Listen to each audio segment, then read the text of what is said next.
لیکن بعد میں جب وہ بچیاں ہمارے سامنے پروگرام پیش کرنے آئیں تو آپ یقین مانیے میری آنکھوں سے آنسو رواں تھے، میری آنکھوں سے آنسو جاری تھے، اور ان بچیوں کا وہ پروگرام ہزاروں صفحات کے لٹریچر پر اور دسیوں عظیم ترین خطیب کے خطبہ اور تقریروں پر وہ تمثیلچہ بھاری تھا۔ سماج اور معاشرے میں یہ ہو رہا ہے، ایک ماں اپنے 4-4 5-5 بچوں کو اگر وہ حالات کا شکار ہے تو دوسرے گھروں میں محنت مزدوری کر کے 4-4 اور 5-5 بچوں کو وہ پال لیتی ہے۔ ایک ماں اپنا سب کچھ قربان کر کے وہ اپنے بچے کو پال پوس کر بڑا کر لیتی ہے، جوان کر لیتی ہے، لیکن جب یہی اولاد جوانی کی دہلیز پر قدم رکھتی ہے اور وہ ماں بڑھاپے کی عمر کو پہنچ جاتی ہے، اسے اس وقت ضروری ہوتی ہے، ضرورت پڑتی ہے کہ ان بچوں کی کہ وہ ان کا سہارا بن سکیں، تو ایسے موقع پر جو ان کے ساتھ حالات آتے ہیں، گزشتہ کل کے پروگرام میں اس کی عکاسی کی ہے۔ میں آپ کو ایک واقعہ سناتا ہوں۔ ایک نوجوان اپنی خوبصورت بیوی کے بہکاوے میں آ کر کہ یہ بوڑھی عورت، یہ بڑھیا گھر میں ہمیشہ کھانستی ہے اور بچوں کو پریشان کرتی ہے، اپنے شوہر کو ورغلاتی ہے کہ کیوں نہ اس بوڑھی کو کسی بردھا آشرم میں اور اولڈ ہاؤس میں ڈال دیا جائے۔ ہوتے ہوتے وہ شوہر بھی مجبور ہو کر اپنے خوبصورت بیوی کی بات میں آ جاتا ہے۔ ان کے 4-5 سال کی ایک اولاد ہے۔ جب باپ یہ فیصلہ کرتا ہے کہ اپنی ماں کو اولڈ ہاؤس میں رکھا جائے اور اس کو لے جانے کی تیاری کرنے لگتا ہے تو وہ بچہ پوچھتا ہے کہ بابا میری دادی کو آپ کہاں رکھنے جا رہے ہیں اس بڑھاپے کی عمر میں؟ تو بیٹا کہتا ہے میرے بچے ان کو بوڑھے لوگوں کی جہاں زیادہ حفاظت ہوتی ہے، دوا دارو کا، رہنے سہنے کا، کھانے پینے کا، میں تمہاری دادی کو وہاں پہنچانے جا رہا ہوں۔ کہا اچھا وہاں زیادہ اچھا انتظام ہوتا ہے؟ کہاں؟ کہا ابو میں بھی آپ کے ساتھ چلوں گا۔ کہا بیٹے تمہیں جانے کی ضرورت نہیں ہے، میں پہنچا کے آ رہا ہوں۔ کہا نہیں ابا میں آپ کے ساتھ جاؤں گا۔ جب اس چھوٹے سے بچے کا اصرار بہت بڑھ گیا تو اس نوجوان نے اپنے بچے سے پوچھا کہ آخر تم اس اولڈ ہاؤس جانے کی اس طرح سے اصرار کیوں کر رہے ہو؟ تو اس بچے نے جو جواب دیا ہے ذرا غور سے سنیے گا۔ میری ماں اور بہنوں، آپ جس عمر میں ہیں، اگر آپ بہو کی عمر میں ہیں، اگر آپ بیٹی کی عمر میں ہیں، آپ ذرا اس غور سے سنیے گا اس بچے کے جواب کو۔ اس بچے نے کہا بابا میں وہ راستہ دیکھنا چاہ رہا ہوں کہ اولڈ ہاؤس کا راستہ کدھر سے جاتا ہے، تاکہ کل جب آپ اس عمر کو پہنچیں گے، دادی کی عمر کو، تو وہاں تک پہنچانا میرے لیے آسان ہوگا۔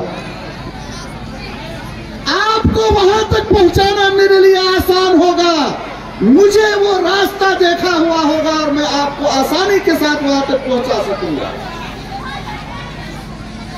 جب اس باپ نے اپنے اس معصوم بچے کے اس مستقبل کو سنا، فیوچر پلان کو سنا، تو ماں کے پاؤں میں گر گیا کہ ماں مجھے معاف کر دو، کل میرے ساتھ بھی کہیں ایسا نہ ہو جائے جیسا میں آج آپ کے ساتھ کرنے لگا۔ میرے نوجوانوں، غور سے سننا، ماں باپ کے ساتھ تمہاری کی ہوئی حرکت ایک ایسی کتاب ہے، ایک ایسی کتاب ہے جس کو لکھتے تم ہو، اور اس کو پڑھنا اور اس پر عمل کرنا یہ تمہارے بچوں کے ذمہ ہوتا ہے۔ کما تدین تدان، جیسا تم اپنے والدین کے ساتھ کرو گے، تمہاری اولاد اس دنیا میں، اسی دنیا میں تمہارے ساتھ وہ کر کے دکھائے گی۔ لہذا کبھی بھی اپنے بوڑھے ماں باپ کو، جو عمر کے اس مرحلے میں پہنچ گئے ہیں جہاں تمہارے تعاون کی ان کو ضرورت ہے، جہاں تمہاری بیساکھی کی ان کو ضرورت ہے، جہاں تمہارے ایک میٹھے بول کی ان کو ضرورت ہے، وہاں تم کبھی اپنے والدین یا ان میں سے کوئی ایک بڑھاپے کی عمر کو پہنچے ہوئے ہیں تو کبھی بھی ان کے ساتھ اس طرح کا رویہ نہ اپنانا جس رویے کو تم بڑھاپے میں اپنے لیے پسند نہیں کرو گے۔ قرآن کہتا ہے وَلَا تَقُلْ لَهُمَا أُفٍّ، بڑھاپے کی عمر کے پہنچے ہوئے والدین کو کبھی اف تک نہ کہنا، کبھی ان کے سامنے ناگواری کا اظہار تک نہ کرنا۔ والدین کی دعا اولاد کے حق میں، والدین کی دعا اولاد کے حق میں کس طرح مقبولیت کا درجہ رکھتی ہے، میں ایک واقعہ سناتا ہوں اور تھوڑی دیر آپ کے سامنے رکھ کر، چونکہ بہت سے علماء کرام کی گفتگو ہمیں سننی ہے، بہت سے پروگرام بچوں کے ابھی ہمارے سامنے پیش ہونے ہیں، میں اپنی بات مختصر ہی پیش کروں گا، ایک واقعہ سناتا ہوں۔ حضرت موسیٰ علیہ السلام اللہ کے جلیل القدر نبیوں میں سے ایک نبی ہیں۔ قرآن کریم کے اندر تمام نبیوں سے زیادہ حضرت موسیٰ علیہ السلام کا ایک تذکرہ قرآن کریم کے اندر ملتا ہے۔ موسیٰ علیہ السلام قرآن کریم نے ان کا خطاب کلیم اللہ کہا ہے، وہ ڈائریکٹ اللہ سے بات کیا کرتے تھے، اور جب بھی کوئی ضرورت ہو تو ڈائریکٹ اللہ سے کہہ کر اپنی دعا کو قبول کروا لیا کرتے تھے۔ فرعون جیسا ظالم شخص، تعجب قرآن کے اندر یہ واقعہ موجود ہے، فرعون جیسا ظالم شخص جب پریشان ہوتا تھا تو موسیٰ کو بلا کر چپکے سے کہتا، موسیٰ میں فلاں معاملے میں پریشان ہوں، اپنے رب سے دعا کر کے ہماری اس پریشانی کو دور کروا دو۔ موسیٰ علیہ السلام دعا کرتے اور فرعون کی وہ پریشانی دور ہو جاتی، پھر وہ وعدہ خلافی کر جاتے۔ موسیٰ علیہ السلام نے ایک مرتبہ اللہ تعالیٰ سے پوچھا، اے اللہ، جنت الفردوس میں میرا ساتھی کون ہوگا؟ علماء بیٹھے ہیں، اس روایت میں تھوڑا کلام ہے لیکن فضائل کے سلسلے میں اس کو بیان کیا جا سکتا ہے، اس لیے میں علماء سے تھوڑا معذرت کے ساتھ۔ موسیٰ نے کہا، اے اللہ، جنت میں میرا ساتھی کون ہوگا؟ فوراً آواز آئی، موسیٰ، اس شہر کے فلاں گلی میں فلاں کنارے ایک گوشت کی دکان والا ہے، وہ نوجوان جنت میں تمہارا ساتھی ہوگا۔ موسیٰ علیہ السلام کو فکر لاحق ہوئی کہ وہ کون نوجوان ہے، کیا اس کے اعمال ہیں، کتنا بڑا پہنچا ہوا وہ بزرگ اور پیر فقیر ہے جو جنت میں میرا ساتھی ہوگا۔ موسیٰ علیہ السلام اس نوجوان کی تلاش کرتے ہوئے پہنچے، دیکھا تو وہ گوشت کاٹ رہا، بیچ رہا۔ گھنٹوں موسیٰ علیہ بیٹھے رہے کہ کوئی ایسی چیز اس کی نظر آئے جو اس بات پر دلالت کر رہی ہو کہ یہ جنتی ہے۔ موسیٰ علیہ السلام کو کوئی بات نظر نہیں آئی۔ شام تک انتظار کرتے رہے، دکان بند کی اس نوجوان نے، تھوڑا سا گوشت اپنے گھر کے لیا اور چلنے لگے۔ موسیٰ نے کہا اے نوجوان، میں آج تمہارا مہمان بننا چاہ رہا ہوں، موسٹ ویلکم، آئیے چلیے میرے ساتھ۔ موسیٰ علیہ السلام اس نوجوان کو نہیں جانتے تھے اور وہ نوجوان شکلاً موسیٰ علیہ السلام کو نہیں جانتا تھا، لیکن یہ جانتا تھا کہ موسیٰ نام کے ایک نبی ہیں۔ ایسا ہو سکتا ہے؟ موسیٰ علیہ السلام جب اس کے گھر پہنچے تو اس نوجوان نے اپنی بیوی کو وہ گوشت دیا، کہا جلدی کھانا بناؤ، اور انہوں نے اپنی بوڑھی ماں کو جو بہت ہی زیادہ عمر دراز تھی، چل پھر نہیں سکتی تھی، اس کو صاف ستھرا کیا، دوسرا کپڑا بدلا، اتنی دیر میں کھانا تیار ہوا۔ وہ نوجوان اپنی ماں کے منہ میں ایک لقمہ ڈالتا ہے اور وہ لقمہ کھانے کے بعد وہ بوڑھیا ماں اس نوجوان کو دعا دیتی ہے کہ اے میرے بیٹے، اللہ تمہیں جنت میں موسیٰ کے ساتھ رکھے۔ وہ جب اپنی ماں کے منہ میں لقمہ ڈالتا ہے، وہ کھانے سے فارغ ہوتی ہے اور کہتی ہے میرے بیٹے، اللہ تمہیں جنت میں موسیٰ کے ساتھ رکھے۔ موسیٰ علیہ السلام نے پوچھا اے نوجوان، یہ کیا کہہ رہی ہے تمہاری ماں؟ کہا دماغ اس کا گڑبڑ ہے، میں اس کی خدمت کرتا ہوں، میں اس کا وفادار ہوں، میں ہر طرح سے اسے خوش کرنے کے لیے کوشش کرتا ہوں، اور یہ مجھے دعا دیتی ہے کہ جنت میں تمہارا ٹھکانہ موسیٰ علیہ السلام کے ساتھ ہو۔ کہاں وہ جلیل القدر نبی اور کہاں میں ایک معمولی گوشت کا کاروبار کرنے والا، کیا میں موسیٰ کے ساتھ جنت میں جا سکوں گا؟ یہ میری ماں جو ہے وہ بڑبڑا رہی ہے۔ موسیٰ نے کہا کہ نہیں، یہ تیری ماں ہے، اور خوشخبری سن لو، اللہ نے تمہاری ماں کی دعا قبول کر لی، میں موسیٰ ابن عمران ہوں، اللہ نے مجھے تمہارے پاس بھیجا ہے یہ خوشخبری سنانے کے لیے کہ تو نے ماں کی خدمت کی ہے اور اس کے صلے میں اللہ نے تمہیں جنت میں جگہ دی۔ نوجوانوں، یہ ہے ماں کی خدمت کا صلہ، یہ ہے ماں کی خدمت کا صلہ، جسے تم یہ کہہ کر کے، صرف اتنا سمجھ کر کے کہ اب وہ بیچاری بڑھاپے کی عمر میں کھانس رہی ہے، جا بے جا تمہارے بیوی کو اور اپنے بہو کو تنگ کر رہی ہے کہ یہ لاؤ اور یہ لاؤ، اس کی وجہ سے تم اپنے ماں کا دل دکھاتے ہو۔ حضرت علقمہ نامی ایک زبردست صحابی ہیں، ماں کا دل دکھا بیٹھے ہیں، تہجد گزار ہیں، پانچوں وقت کے نمازی ہیں، اللہ کے رسول صلی اللہ علیہ وسلم کی مجلس میں اٹھا بیٹھا کرتے ہیں۔ صحیح حدیث میں یہ واقعہ ہے، میں نے کئی دفعہ یہ واقعہ سنایا حضرت علقمہ رضی اللہ تعالی عنہ کا۔ ماں اس کی ناراض ہے، ماں اس کی ناراض ہے، وہ تہجد گزار ہے، نماز کے پابند ہے، اللہ کے رسول صلی اللہ علیہ وسلم کی مجلس میں اٹھتے بیٹھتے ہیں، لیکن اچانک بیمار ہوئے اور آخری وقت آیا، کلمہ نصیب نہیں ہو رہا۔ اللہ کے نبی صلی اللہ علیہ وسلم تشریف لائے اور اس کی ماں کو منایا، جب ماں راضی ہوئی تو کلمہ نصیب ہوا، اور اللہ کے نبی صلی اللہ علیہ وسلم نے فرمایا اگر یہ اس کی ماں یہ بوڑھیا ناراض رہتی اور یہ اسی حالت میں مر جاتا تو علقمہ جہنم میں جاتا۔ اللہ اکبر۔ ہم لوگ اپنے ماں باپ کا دل دکھا دیتے ہیں اور اس کا احساس تک نہیں کرتے۔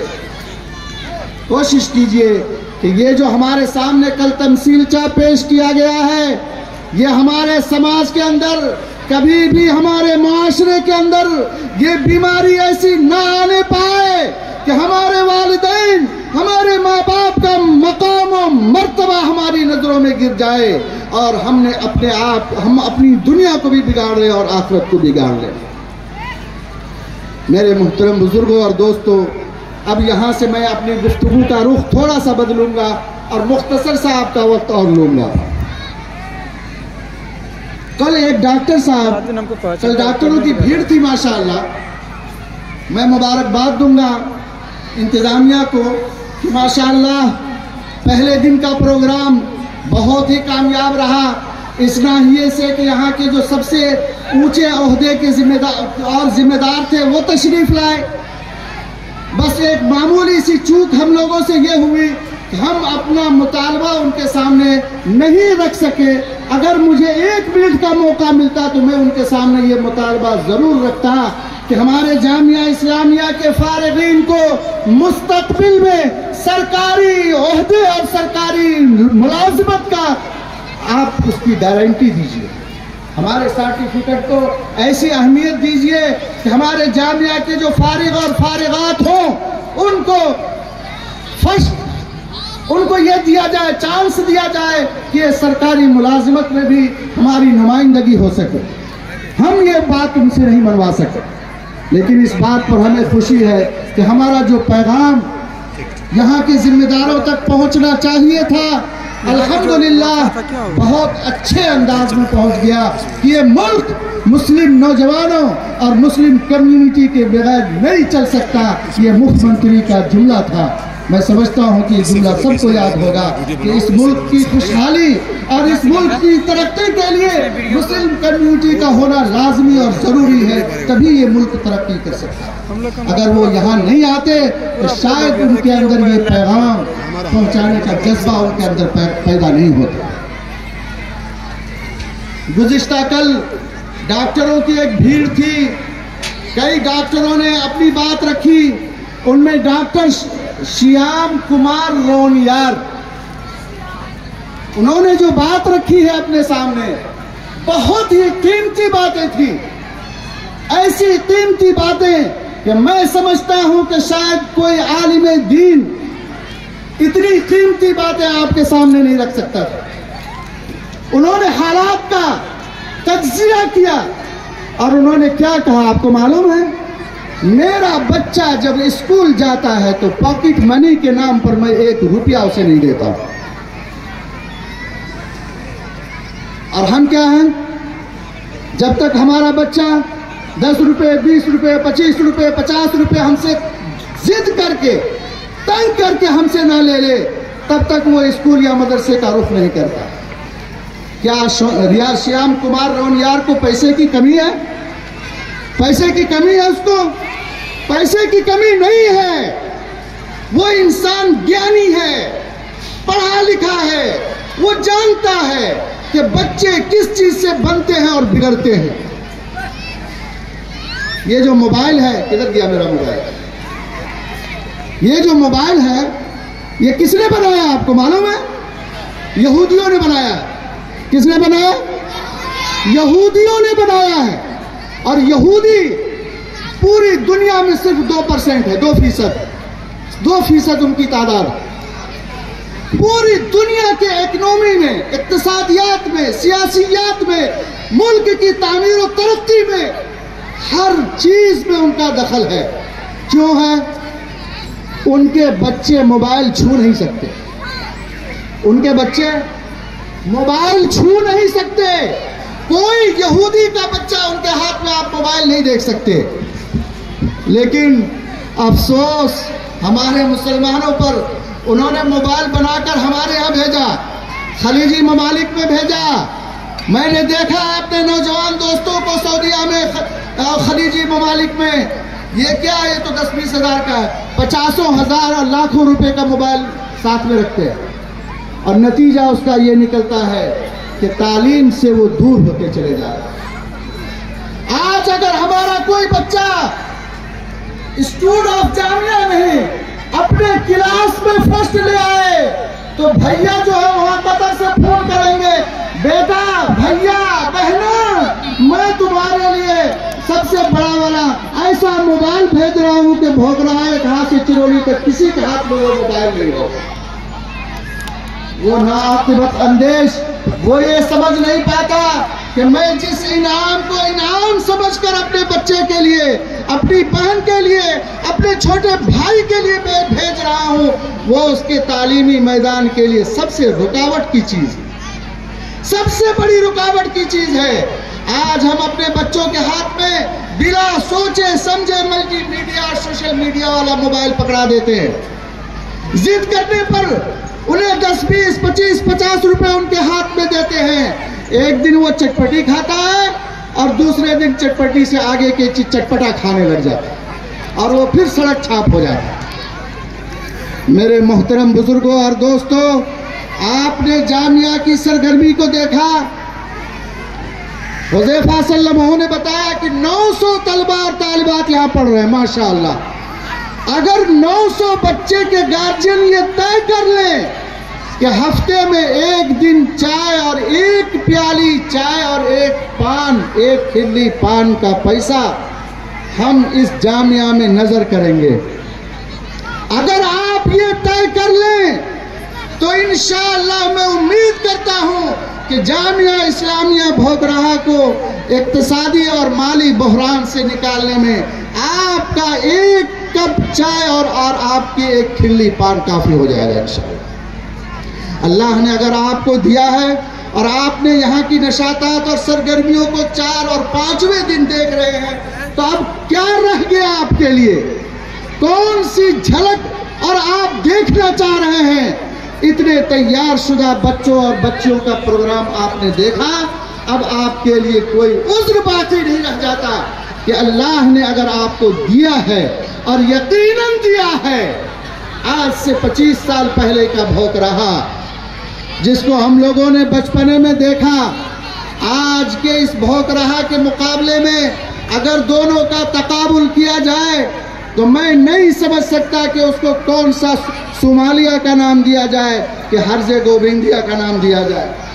الحمدللہ آج ہمارے علاقے میں، ہمارے اس گاؤں میں، بھوکراہا میں الحمدللہ اتنی خوشحالی ہے کہ آپ اپنی جیب سے، اپنی کمائی سے اگر اس جیسے ادارے کی دامیں درمیں، اور میں نے تو آپ کے سامنے ایک پرستاؤ رکھا کہ صرف ہفتے میں ایک پیالی چائے اور ایک کھلی پان کا پیسہ آپ یہاں تشریف لائیں، آپ خود پہنچائیں، آپ کے دروازے پہ کوئی یہاں کا مندوب نہ جائے، آپ کے اندر یہ جذبہ ہو کہ یہ دینی ادارہ اگر چلنا ہے اور اسے چلنا چاہیے تو آپ کی مٹھی اور ہماری مائیں اور بہنیں مٹھیاں نکالنے میں بخالت سے کام نہ لیں۔ آپ کے ہاں 1 کلو چاول پکنا ہے، آپ 1 کلو چاول نکالیے اور ایک مٹھی اس میں سے نکال کر ایک مخصوص ڈبے میں رکھ دیجئے، اور جب جامعہ کا نمائندہ وہ بیچارہ ٹھیلے والا جاتا ہے آپ اس کو خوش دلی کے ساتھ دیجئے۔ اللہ آپ کو توفیق دے تو کبھی اس کو بٹھا کر چائے پلائیے کہ میری اس مٹھی سے تم اس مدرسے کا تعاون کر رہے ہو جہاں سے قال اللہ قال الرسول کی صدا بلند ہو رہی ہے، جہاں فلسطین اور بیت المقدس کے خلاف اس کے اتحاد اور اس کی بازیابی کے لیے نوجوانوں کے دلوں میں باتیں ڈالی جا رہی ہیں۔ اگر آپ کے لیے آپ کی کاوش سے، آپ کی محنت سے اگر ایک مٹھی چاول یہاں پہنچ جائے اور اس چاول کے لانے والے کی آپ تکریم کر دیں، ایک پیالی چائے اگر آپ ان کو اپنے گھر میں پلا دیں تو یقیناً اس کارواں میں آپ بھی شامل ہو جائیں۔ اللہ تعالیٰ نے آپ کو خوشحال بنایا ہے تو اس خوشحالی کا اظہار اگر آپ اس جیسے دینی ادارے میں نہیں کریں گے تو کہاں کریں گے؟ یہ بتائیں۔ کل کئی مقررین کے اس طرف جانب توجہ دلائی تھی کہ قیامت کے دن اللہ تعالیٰ جو 4 سوالات پوچھیں گے اس میں سے ایک سوال یہ بھی ہوگا کہ مال تم نے کہاں سے لایا اور کہاں خرچ کیا۔ اگر آپ نے کمایا ہے، اللہ نے آپ کو دولت دی ہے، تو میں سمجھتا ہوں میری ناقص رائے یہ ہے کہ اس سے بڑا اور اس سے عمدہ اور کوئی میدان نہیں ہے جہاں آپ اپنی گاڑھی کمائی کو لگا سکیں۔ آپ خود پہنچائیں، آپ اس کارواں میں شامل ہو کہ یہ ادارہ دن دگنی اور رات چوگنی ترقی کر سکے۔ مجھے لگتا ہے کہ میں نے کچھ زیادہ وقت لے لیا، میں اپنی بات کو یہیں ختم کرتا ہوں اور پھر سے نوجوانوں کو یہ کہنا چاہتا ہوں کہ نوجوانوں، تم قوم کا ایک عظیم سرمایہ ہو۔ اگر تم سڑکوں پہ آ کر سڑک چھاپ بن گئے تو پھر اس امت مسلمہ کا کوئی پرسان حال نہیں ہوگا۔ تم اللہ کے واسطے دین سے لگ جاؤ، دینی امور سے وابستہ ہو جاؤ، دینی مقاصد کو اپنے سامنے لگ جاؤ۔ طارق بن زیاد، محمد بن فاتح، محمد بن قاسم الثقفی، ان کو اپنا آئیڈیل بناؤ، ان کو اپنا آئیڈیل بناؤ۔ موجودہ دور کے جو ہیرو ہیں، جو ایسے لوگ ہیں جو فحش کی طرف دعوت دیتے ہیں، اگر تم نے ان کو اپنا آئیڈیل بنا لیا تو تم اس دنیا میں بھی ناکام ہو جاؤ گے اور آخرت میں بھی تمہارے لیے ناکامی مقدر ہو جائے گی۔ مجھے امید ہے ہمارے نوجوان ان باتوں پر دھیان دیں گے اور اللہ اور اللہ کے رسول صلی اللہ علیہ وسلم کی تعلیمات کی طرف متوجہ ہوں گے۔ اور آخری بات میں اپنی بیٹیوں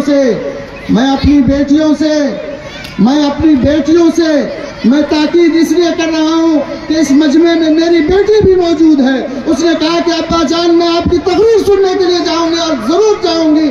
میں آپ سبوں کو اپنی بیٹی سمجھ کر یہ کہہ رہا ہوں کہ میری بیٹیوں، موبائل سے اپنے آپ کو دور کر لو۔